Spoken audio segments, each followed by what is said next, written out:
Welcome to episode 22 of the Movement Logic podcast. I'm Dr. Sarah Court, and I'm here with my co-host, Laurel Beversdorf. And today we are talking about the Valhalla of fitness goals, 10,000 steps. Where did this 10,000 steps idea actually come from? The answer, if you don't know, the answer might surprise you. It sure as heck surprised me. I was like, wow, that's really, really random.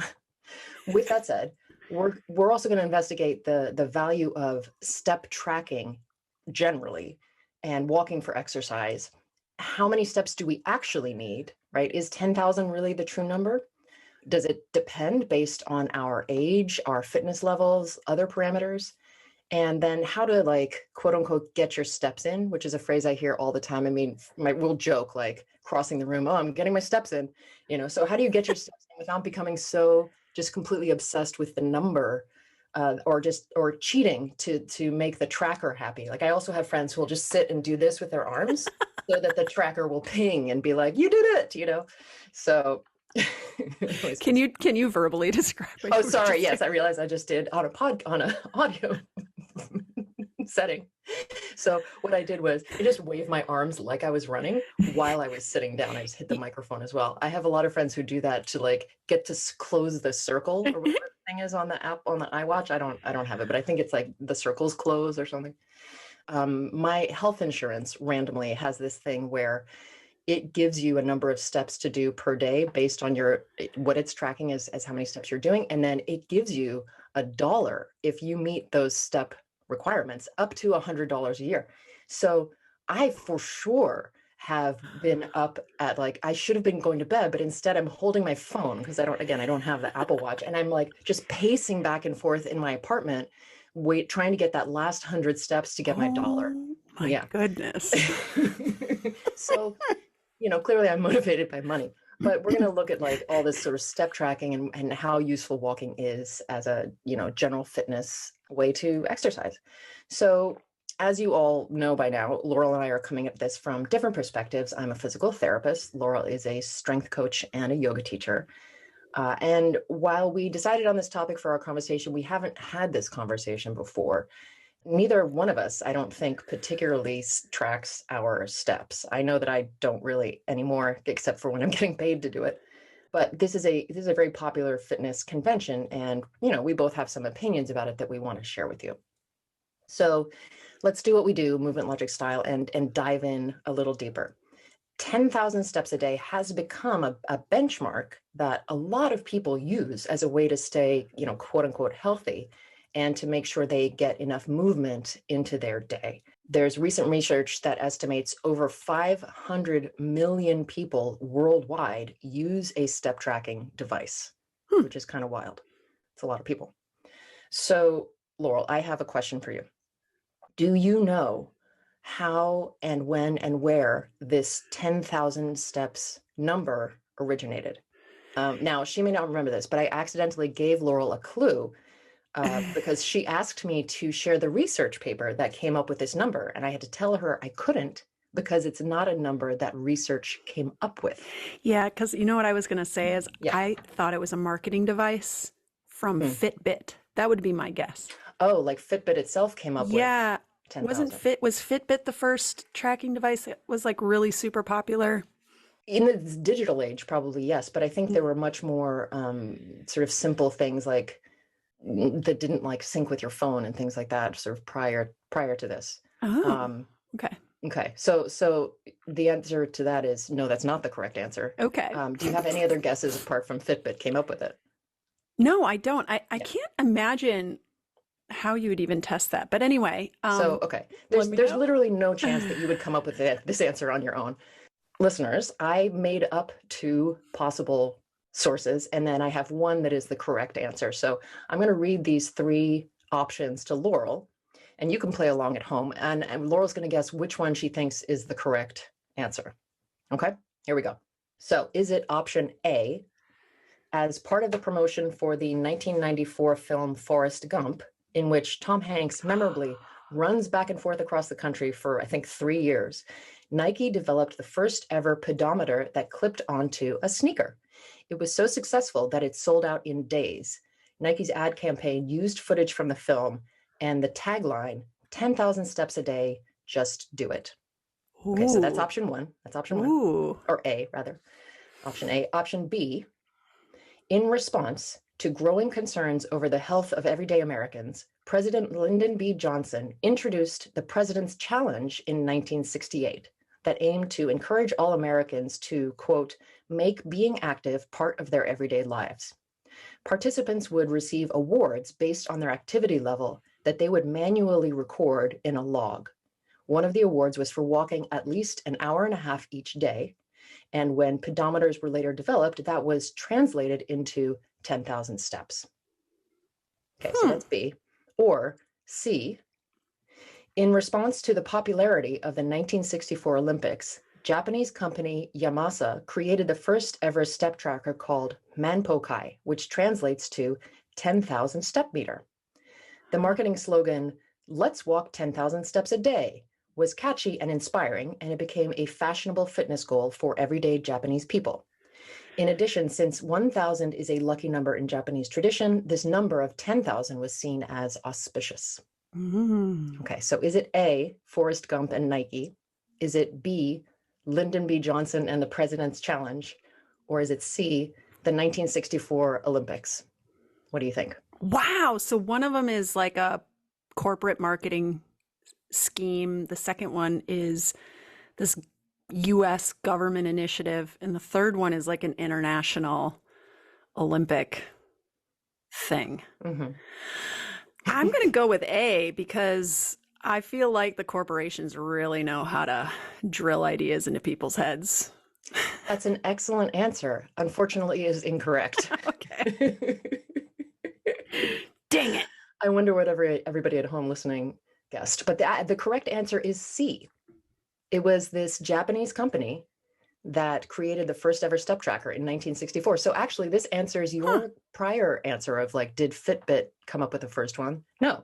They've actually been around since 1964, believe it or not. Wow. Yeah. Even before Lyndon B. Johnson's whole thing. Yeah. So wait a second. But my question now is like the 10,000 steps thing. Yes. I didn't hear about it until like the mid 2000s. Yeah. Well, yeah, I'm sorry, the mid 2000 aughts, the mid aughts. Yeah. Me neither. And I think part of that is, I think this sort of was a campaign or a trend that happened in Japan in the 60s and wasn't really absorbed into broader culture. And I got to say, I don't actually know why it suddenly became a thing in the 2000s. That would be a really interesting. I feel like it might have been the smartwatches. Like right around the time of the Fitbit is when I started hearing about it. Yeah. Like my sister-in-law had a Fitbit and she was always, leaving after dinner to go get her walking, which is great, but she wanted to get her steps. Get your steps in. Yeah. So let's talk about the research around this number of 10,000 steps. So this number, and maybe this has to do, maybe this is related to your answer. This number has been adopted by the World Health Organization and HHS, what does that stand for? That's just the American version of the World Health Organization. So they've adopted this number as a goal, but it's not actually based on any factual evidence. A lot of research initially compared doing 10,000 steps with 5,000 steps or 3,000 steps and concluded that 10,000 steps was better for your health. But that doesn't tell us the value of, 8,000 or 12,000. So the 10,000 just keeps being reinforced with this idea of like, the more that you exercise, the healthier you are. But there is newer research about the, quote unquote, right number for a particular person, not just, everyone needs 10,000 steps. Are you at all a step tracker or a Fitbitter? I don't think you are, but I'm just need to double check. No, but I do track my sleep. Oh, okay. So I'm a tracker. I just don't track steps. I track sleep. You're a sleep tracker. Oh, and I also track my deadlift PR. Okay. Yeah. I mean, I think I track shit. I just don't track steps. And I think it's definitely useful to track shit. Yeah. Whether really clearly or just kind of, generally to get a sense of like, oh, I'm getting stronger or things like that. my relationship with step tracking is basically non-existent. Again, the first half of the first, well, not half, the first, 3 or 4 months of the year, I care about it because that's when I'm earning my $100. But once I've earned my dollar a day for 100 days, I basically give up on it completely because I don't really care.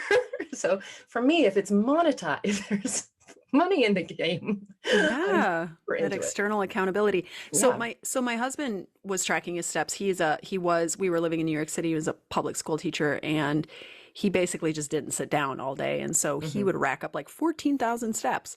Yeah. And then the pandemic hit, and he noticed this really steep drop off in terms of his steps. And that's when I think I started to like look back on my history in my phone and go, oh, I've also stopped walking as much. And then during the pandemic is when I really started to become a little bit more curious in it. But since then, I really haven't been. I think that now living in Alabama, I walk a lot less. I know that I do. I have a Hmm. car, and Right. it's a lot less walking, but I'm also doing more strength training per week. And I'm also adding in some cardio respiratory endurance, or running uh, type Hmm. stuff where I'm probably challenging my heart a lot more than I was Yeah. pre-pandemic or pandemic, even though we're kind of still in the pandemic. I think that's true for a lot of people. I think for a lot of people, not just their walking, but their general like fitness engagement went down over the pandemic. And a lot of Uh-huh. people who are suddenly working from home were, not leaving the house, especially much. I definitely Mhm. see that with patients that I'm seeing in the clinic who are coming in and they're like, yeah, for the past 2 years, I just really haven't exercised as much as I used to, or I used to go to this class, but then the class stopped happening, or things like that. Mhm. And like you, I live now, not I live now, I live in a place where I have a car. And so I definitely walk a lot less than I did when I Yeah. lived in New York. I would say that my time spent exercising has gone up since Hmm. pre-pandemic, but my time engaging in physical activity Hmm. has gone down, if that makes sense. Yes. Like in some ways Non-exercise I'm more physical activity. sedentary now Yeah. because I'm now fully running my own business and sitting at a computer quite a bit more. I'm not running around teaching classes at other businesses, Hmm. but at the same time I think I've become more serious about my physical health and well-being from the standpoint of like really challenging my body from a strength and cardio endurance perspective. So I am exercising more. So it's Yeah. interesting the trade-off. And I wonder, this 10,000 steps is more, I think, about physical activity and just moving more, right? Yeah. I mean, that's the goal, is to get people out of this sort of sedentary lifestyle and to get them up and moving more. And, Hmm. I also, like you, now that again, I keep saying now, I've lived here for 13 years. I walk a lot less in LA than I do pretty much anywhere else. I was in Lisbon a couple of weeks ago, and to be fair, I didn't have a car, but I walked everywhere. And if anyone's been there, it's all hills. So you're going uphill or downhill. I mean, I was like, am I on a, step tracker? Like what are those things called? Those machine, I can't even remember. Nordic. Escalator. Oh, Nordic track. Yeah, I wish there was an escalator. My mom Do you know had a that Nordic city track. actually has elevators built into the city for like really steep hills? It's Nice. wild. Yeah. Anyway, let's get back to the topic at hand. So, I have a general sense around how much strength training, or, I do strength training, I work out on the reformer, and I hike. Those are my three main sources of exercise. But the hike happens less frequently. It's maybe once a week. And I also, I mean, this is like very niche, but I ride a motorcycle, and I will ride the motorcycle a couple times a week for a couple of hours. And it is not, I was with our friend Trina Altman, and she was like, I picture you like on a Harley, just kind of leaning back. I'm like, oh no, I am on a sport bike, which means you are controlling the bike with your body the entire time. Like, you're using your Mm. legs. My inner thighs have never been stronger. And so it's a very physical activity, but a very kind of niche physical activity. Mm. But there is value. I'll sort of get a sense over like the past week or something, be like, wow, I really didn't walk around very much Hmm. last week. And there is a great deal of value of walking for exercise. And I definitely see with my patients when they come in and we're figuring out like what exercise they can do safely or without pain while we're rehabbing. And I'll be like, look, don't underestimate the value of walking. I know Mm. that you were a tennis player, or I know that you like to run or whatever, but for now, walking is a really good way to get exercise. Mm-hmm. And so in research, what it tells us is that there's an inverse relationship between the number of daily steps and cardiovascular disease, all cause mortality, meaning, any reason, and type 2 diabetes. So the more steps you take, the more those, the likelihood of all of those go down. But it doesn't tell you anything about how fast you're walking. No, but that's coming up. I'm going to talk about that. Oh, okay. It's not linear. It's not a like 1-to-1 ratio, this relationship. So it's not like, more steps are better, but it's not like if you take 10 more steps, you're 10 times less likely to have one of these diseases or something. There's relevance around, and these are areas that just need to be studied more, whether you're doing all of your walking at once, and then around the cadence, right? The rate of walking. And I'm going to talk about that in a second. So then the question becomes, what number does someone actually need to get to based on their age, their gender, their health, et cetera? And there was this interesting article in The Guardian, which I'm going to link to in the show notes. Professor Katrine Tudor-Locke says, we need to change our focus from how many is enough to how many is too few. And also looking at that rate and speed. So minimal effective dose. Exactly. Sorry, this is me smashing my papers around. Okay. So it's broken down by age. So if you're 60 and older, there is that decreased risk of mortality, but only up to between 6,000 and 8,000 steps per day. So that's the minimal effective dose. Exactly. So anything you do over 8,000 is just gravy, but you don't have to hit 10,000 to get that effect. If you are under 60 years old, it's the same relationship. More steps is decreased risk of mortality up to between 8,000 and 10,000 a day. So over 60, you want to hit 8,000. Under 60, anything over 8,000 is great. The bottom line is there's not really any significance to this 10,000 number beyond the original source, but there is such a thing as too little walking. None of this is, all of this research is sort of relatively new, and it's not comparing. You make up the best words on accident. It's not comparing the value of walking compared to something like the value of strength training, because I think they are different in terms of what a lot of the most research is really looking at cardiovascular health, because they're really concerned about heart disease, general heart health, right? So they're looking at cardiovascular types of exercise and that impact on cardiovascular health. I haven't seen, which doesn't mean there isn't any, but I haven't seen as much research on strength training and cardiovascular health. I think that would be a really interesting thing to study. Well, strength training, from my understanding, does challenge your cardiovascular system, but not nearly to the extent that aerobic endurance training would. Yes, it's true. But I wonder also then if it would have to be some sort of long form study where they looked at people who are strength training and then how many of them actually developed heart disease and things like that, right? It wouldn't be this immediate, I don't know. I think it would be interesting to study, but maybe challenging to do. So can I ask a question? Of course. I haven't seen any of this research. And I think you're way more research literate than me. So, this is my question that I'm just off the cuff kind of coming up with. When they take these minimum effective dose sort of numbers and they go, okay, if you're under 65, you should be hitting this at a minimum, and you're over 65, you should be hitting this at a minimum. This is for people who potentially haven't done very much in their life leading up to that, because I would imagine that people who have been active their whole life, the minimum effective dose might actually be lower, wouldn't you say, than the people who haven't done a whole lot? Because they've almost... Yeah, go ahead. They've prepared their body. They've prepared their body maybe to be able to handle the negative impact of being more sedentary, whereas folks who've been sedentary leading up to that point, whatever that point is, Mhm. before 65 or after 65 haven't. Also, I want to know, for how long were they tracking these people?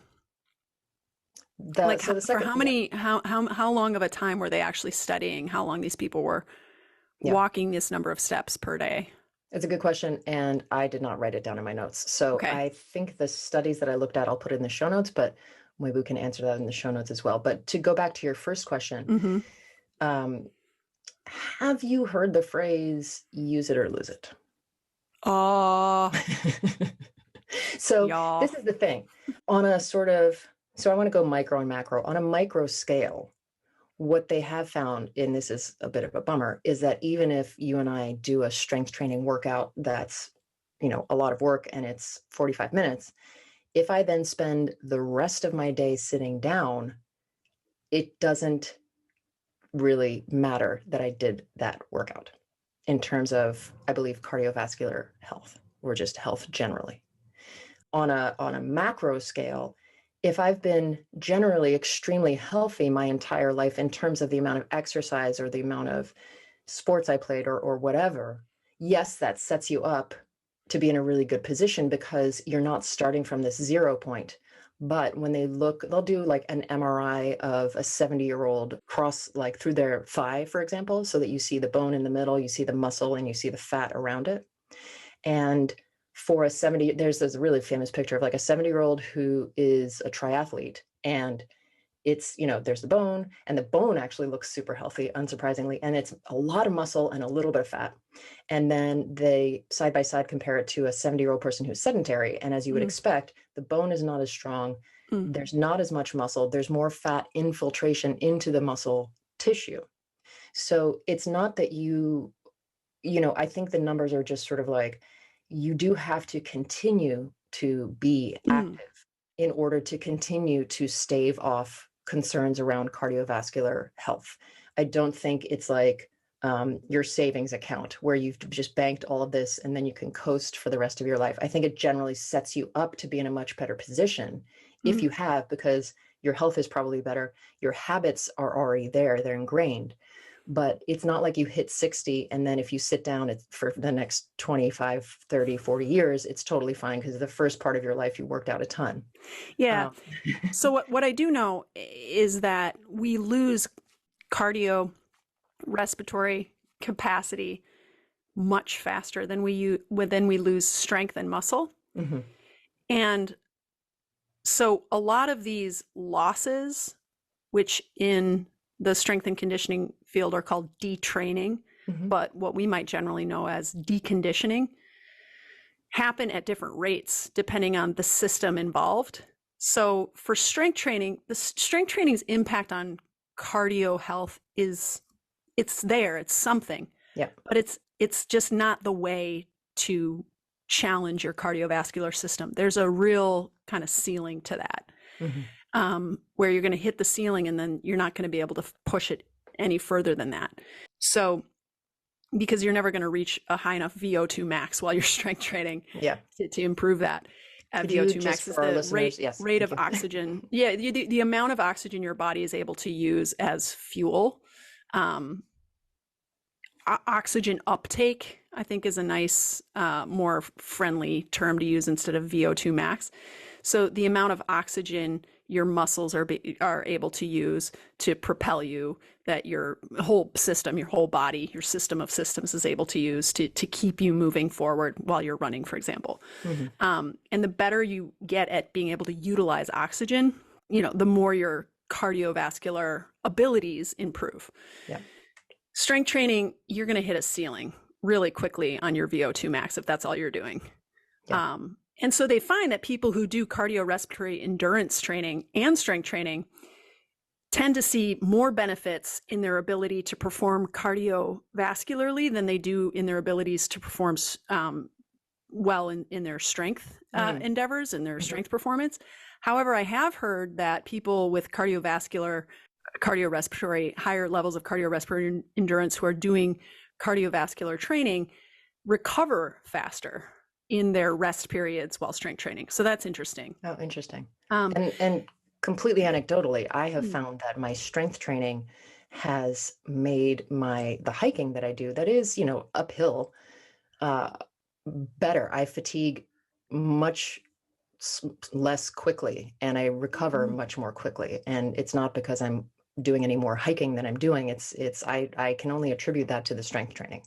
Yeah, yeah, definitely cardiovascular or cardiorespiratory endurance training is indicated.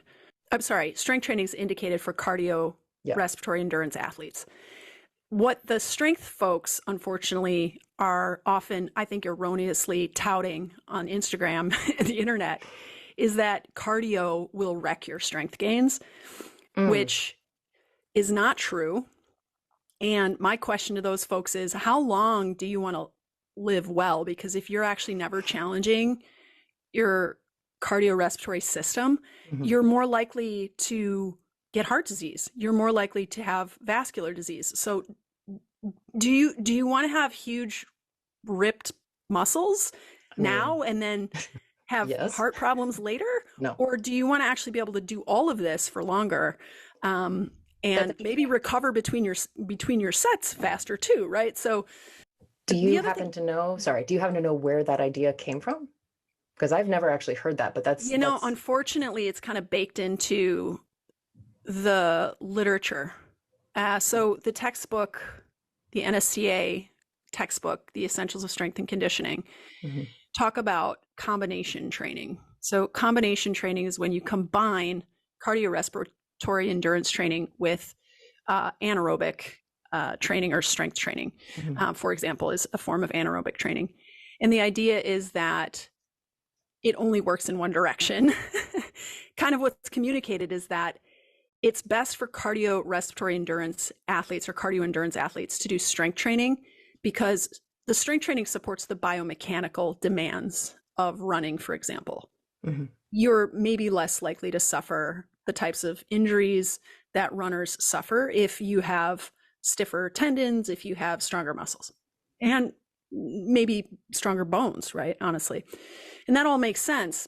Then they find the opposite is true. Now, keep in mind, this is a textbook written for athletes, and there's really no distinguishment made between like our high school or recreational athletes and our Olympic athletes. It's just for all athletes. Mhm. The idea is that if you don't want to hurt your performance as, say, an Olympic weightlifter, which is a high velocity strength, basically a performance of high velocity strength, Mhm. you shouldn't do cardio endurance training, certainly not before you do your high velocity strength training. And kind of what's communicated is that it's just not valuable really for your performance in that particular sport. And then we could extrapolate that out to, other types of strength performance athletes. That doesn't include like our soccer players and our basketball players and our volleyball players. Those are athletes that actually need both aerobic and anaerobic capacity, and sometimes in equal measures actually. Depending. So soccer would be a little bit more aerobic, and I would say like volleyball and basketball would be a little bit more anaerobic, especially volleyball. Anaerobic meaning your body's not using oxygen to create energy. It's creating energy much quicker, and so this is more explosive, max effort, single event type, like jumping up and hitting a ball, jumping up and blocking a ball. This is where heavy strength training and high velocity strength training is probably going to make a bigger impact on the performance for that athlete. Whereas soccer, you're running the length of an entire soccer field. Your heart better be in really good shape for that kind of a Yeah. thing. The idea espoused in the textbook is that for strength athletes, so think Olympic weightlifters, power lifters, things like that, cardiorespiratory endurance training will make no positive impact on your performance. So this is where this perspective on athletic training, I think, becomes really myopic and Mhm. potentially damaging, because ultimately, if we're training some high school athlete or recreational athlete, performance in their sport is such a small part of what we're actually preparing them for in their life. And even if we're talking about high performing athletes, aren't we also potentially trying to facilitate health and longevity for the whole person all of the time, it's just really, I think, damaging and myopic to go, cardio doesn't matter. You don't need to run. Just lift weights. It's like not true. Yeah. Like Yeah. you need to be challenging your heart. Right. And strength Absolutely. training isn't going to do it. Right. You're going to hit a ceiling, and you should probably be doing a little bit more than that. The CDC, the Centers for Disease Control, episode, whatever, we talked about how much should you exercise. I can't remember what episode it was, probably It was around pretty 10 or early on. 11. Yeah. Recommends 2 times a week strength training, but then is it like between 45 and 150 minutes of cardiorespiratory endurance? And if it's 45 minutes, it's intense, so you can't have a conversation. And if it's 150 minutes, which is quite a bit longer, it can be less intense, but you actually have to do much more of it, right? I think it's a bit more of that moderate, not 45 and 150. I don't remember. I think it's maybe 75 and 150. So Okay. it's like, yeah, the harder it is, the less you have to do, the easier it is, the more you have to do. Yeah. Yeah, and that's the case for the relationship between intensity and volume, right? The more intense you're working, the less duration, the less reps you're going to be able to do of that thing. You're going to see very different adaptations from intensity and high intensity and low intensity training. But for the most part, what the CDC is concerned of is just this general picture of how often are you challenging your systems And how hard. and how hard. I think it's interesting that, I mean, it sounds, so there's a difference between the concept, and it is myopic for sure. There's a bit of a difference between the concept of you don't need to do any cardiovascular exercise in order to improve your performance at your strength sport versus doing cardiovascular exercise is going to decrease how well you do your strength sport. And I'm wondering about that second idea, and if that's something that just in the game of telephone, of passing along information and the way that ideas get kind of absorbed and then like spat out in a slightly different meaning, where that came from. And if that's, if people are dismissing cardio because they're like, it's not going to make my PR any better, versus are they dismissing cardio because they think it's actually going to hurt their PR? Something Well, like here's, I can tell you what the literature says. So Please. in the textbook, does not recommend doing cardiorespiratory endurance training before the day of, right before doing your anaerobic training, your strength training, or maybe it's your plyometric training, or your velocity-based strength training, your Olympic lifts or your kettlebell swings or whatever. Do those first and then do your cardiorespiratory training. That's if you are prioritizing your strength, right? And it's also kind of common sense, which what this means is that when you're lifting heavy weights, the stakes are a little higher, form matters more. And so you don't want to exhaust yourself on the treadmill or exhaust yourself running around outside and then come and do these higher stakes movements when you've already kind of depleted your energy. You've already spent your energy capital on running and you're poorer in terms of energy. And now you're starting from this less rich, energy rich place. The other thing about fitness in general, whether it's strength or cardiorespiratory fitness, is that we're always balancing fitness and fatigue. So on one side, we've got fitness and we're trying to get fitness, but while we're trying to get fitness, we're accumulating fatigue. And this fatigue can last for a couple of seconds. It can last for a couple of minutes. There are different mechanisms for fatigue and different types of fatigue. It can also last for several days. So if you do a long, hard run on Tuesday, and then you go to strength train on Wednesday, you're probably going to see a decrease in your performance on Wednesday because you've accumulated so much fatigue on Tuesday from your run. This is something we're always balancing though.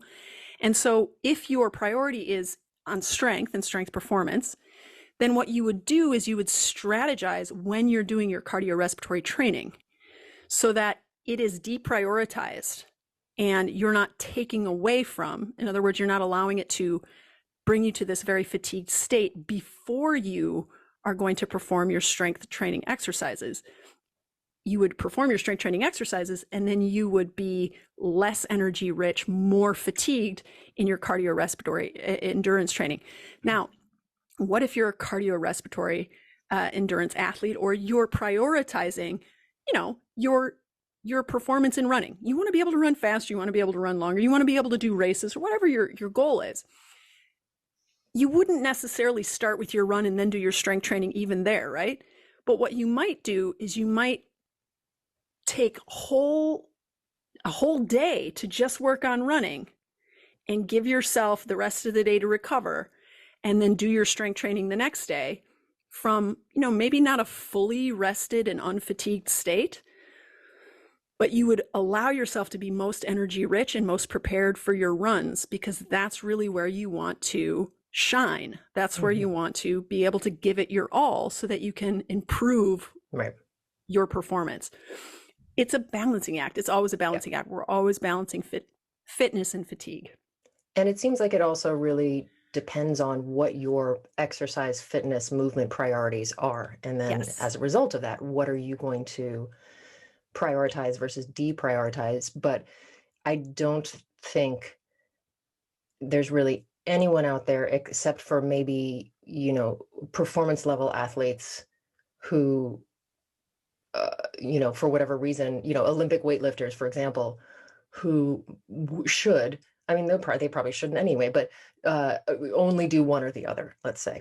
Like if you're a long distance runner, that doesn't mean you should never strength train. If you're a power lifter, it doesn't mean you should never go for a walk or a run.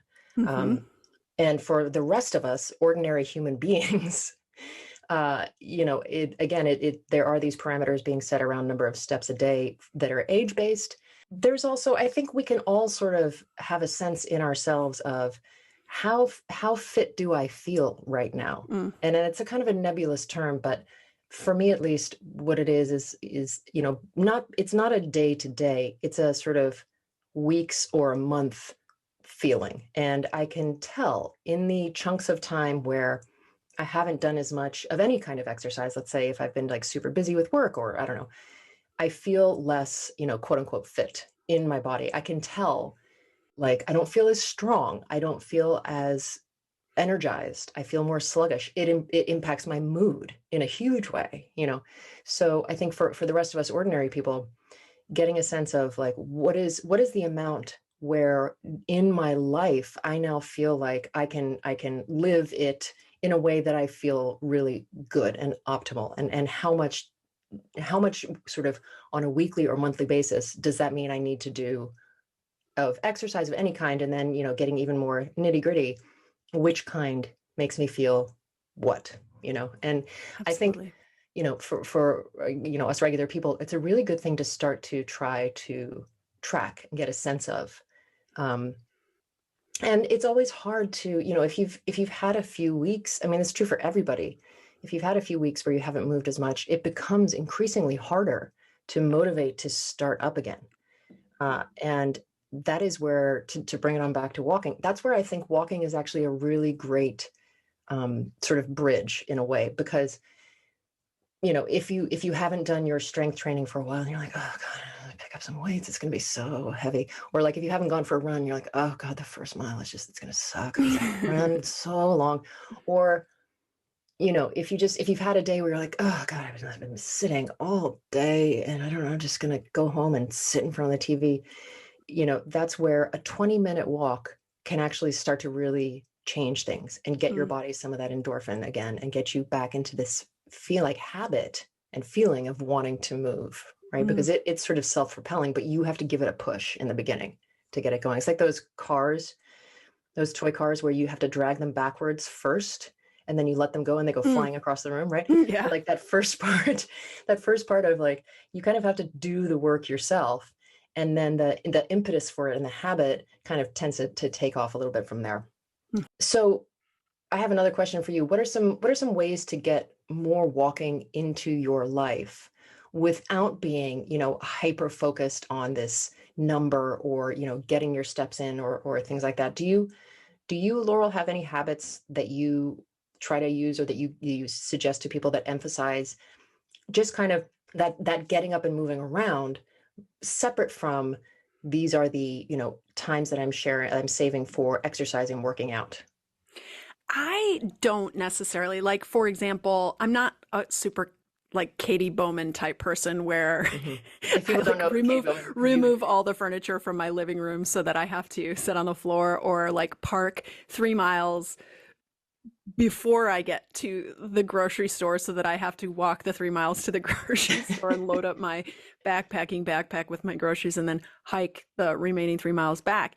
But I think those are cool things yes. to do, and they're really clever ways of really combining the work that you need to do in your life, or even the relaxation that you're going to do in your life, with more physical activity slash just more movement, right? Yeah. So for me, what I do is I allow my mental health and that feeling state that you described of like, how fit do I feel? Mine often is how satisfied and happy, or maybe happy is like the wrong word, like just how positive, or how good maybe do I feel right now? And if the answer is not great, then my next question is, how long have I been sitting at this computer? Mm. When's the last time I went outside?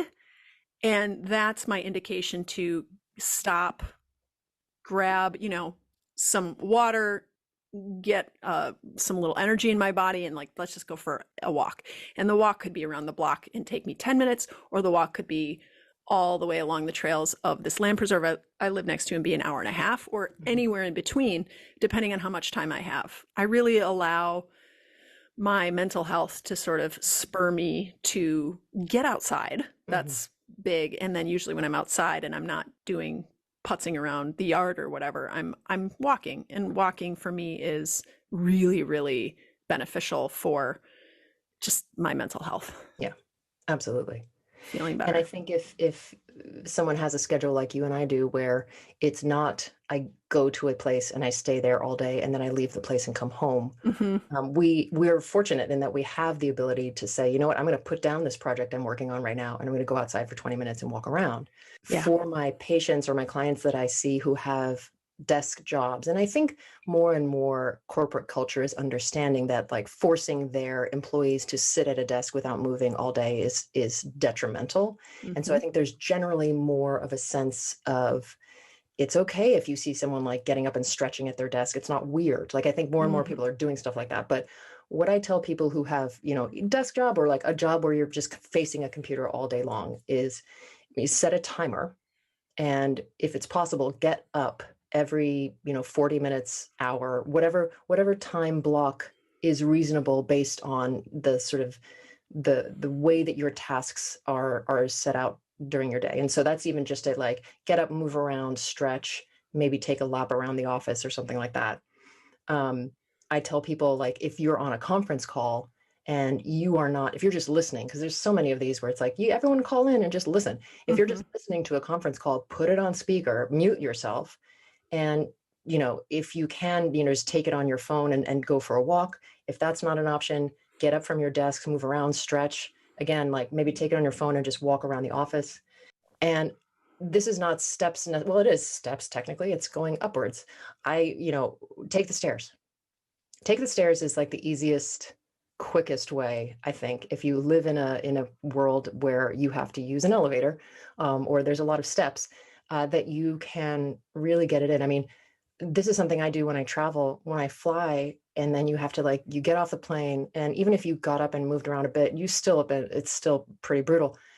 And everyone's like, oh, customs or whatever. And, there's the moving walkway, and I'm either barreling down the moving walkway, like literally knocking people over like bowling pins, not really, but like with my voice ahead of time. Or if there's an escalator, I'm using the stairs, or, things like that. Like, I'm forcing more movement into my body in airports, like, for example. I think one of the things that we can all do is just kind of look at our surroundings, look at the things that we interact with on a daily basis, and how can I make that more, exercisey, for want of a better word. Can I add something? Sure. Related to this? Please. So one of my dear friends posted in her stories about whether she should get this really fancy percussive massage machine, or it maybe was like a really fancy neck massage contraption. And my knee-jerk reaction was, no, no. And then she was like, wait, why? And I was like, oh, I actually have to be thoughtful about like why. And I thought about it and I was like, well, one, this might be overpriced. It looks like it feels great. It's just this contraption that just massages your neck and you basically don't have to do anything and you just go, oh, and you massage your neck. Sounds great. And I know that my friend has therapy balls and she loves to do self-massage. And I was like, well, you have the therapy balls, which cost a fraction likely of what this costs. And I think half the benefit, maybe even more than half the benefit of the therapy balls is they actually force you to get up and get down on the ground and roll around or stand against a wall and squirm around. And like sometimes even like bring your body into kind of awkward positions as you're like trying to, work on your quad or whatever.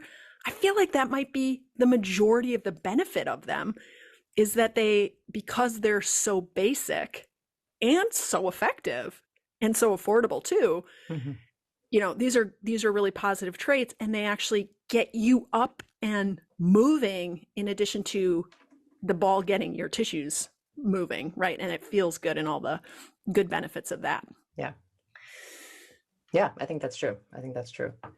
And while you were saying that, I was like, oh, we should do an episode where we just compare various massage tools and the pros and cons. Wouldn't that be interesting? I think that would be interesting. Yeah, I do. I would listen to that episode. Okay. All right. So, that's sort of that's it from me, at least, the sum up of, do I have to do 10,000 steps is the shorter answer is no. The longer answer is if you're over 60, then this is just from the research. If you're over 60, you want to get to at least 6,000. If you're under 60, you want to get to at 8,000. More than that is gravy. Less than that is not nothing, but it's not doing as much. And also, like, if you have a week where you don't walk as much, you'll be fine. Like, I think sometimes we get so hard on ourselves, and that's where people get like, they have this thing to track as an accountability tool, but then they also become like slave to the accountability tool where they're like, well, I can't sit here and talk to you because I have to go take my walk and get in my last 1,000 steps, right? So we always want to my feeling is we always want to make sure that our exercise goals, our fitness goals are making our life better, meaning also like we can be more present because we feel better because we're in a good mood because we were able to do our exercise, but I'm not going to be hard on myself if I had a week where I didn't do as much as I wanted to, right? It's just, we gotta account for life. Right? Yeah, absolutely. Absolutely. Can I ask, I want to add something that I wanted to add before, but I didn't. And it's kind of going back to something that we were talking about quite a bit earlier. And then I also want to ask for just a little clarification of something you said. So the first thing I want to say is, we were comparing the detraining, the speed of detraining or the speed of deconditioning that happens between the cardiorespiratory system and the muscular system with regards to how we might lose cardiorespiratory endurance faster than we would lose, say, strength or muscle. We should do a whole episode on detraining and whatnot with strength, or maybe I'll do a solo episode on it. With bone, again, bone is a very different tissue than muscle and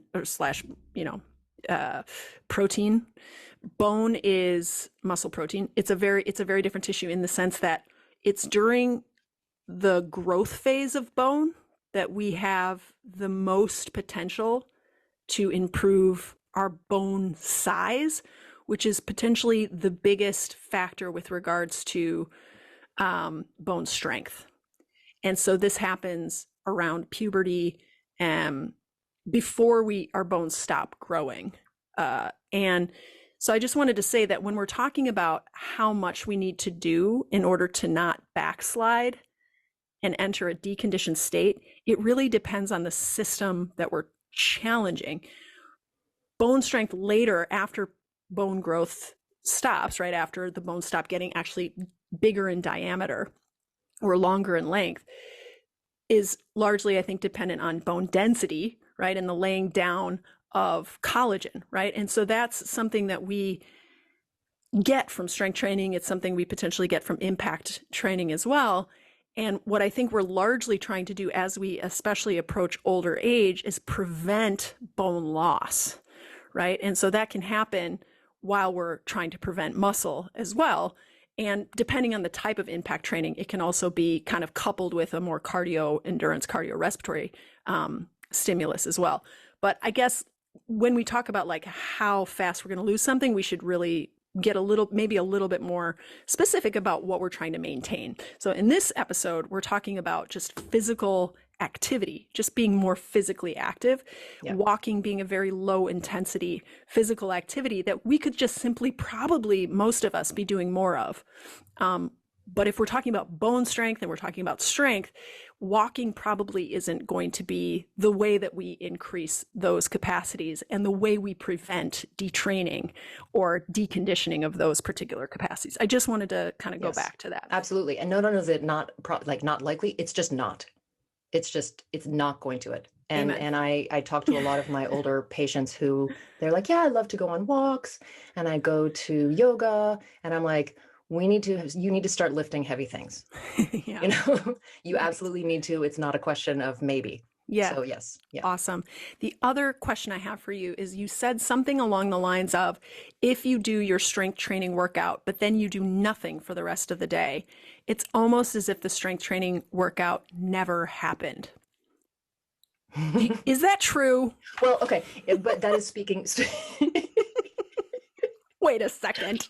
I need to look, I'm quoting in a very generalized way, but there is research around, it's not like it didn't happen in terms of like your bone density and your strength, but it's not erasing the detrimental factor of when I sat down for 9 hours. Yes. And sitting down for 9 hours is still detrimental. It's not erased by strength training. I'm so glad that I asked for clarification because yes, that makes total sense. Yeah.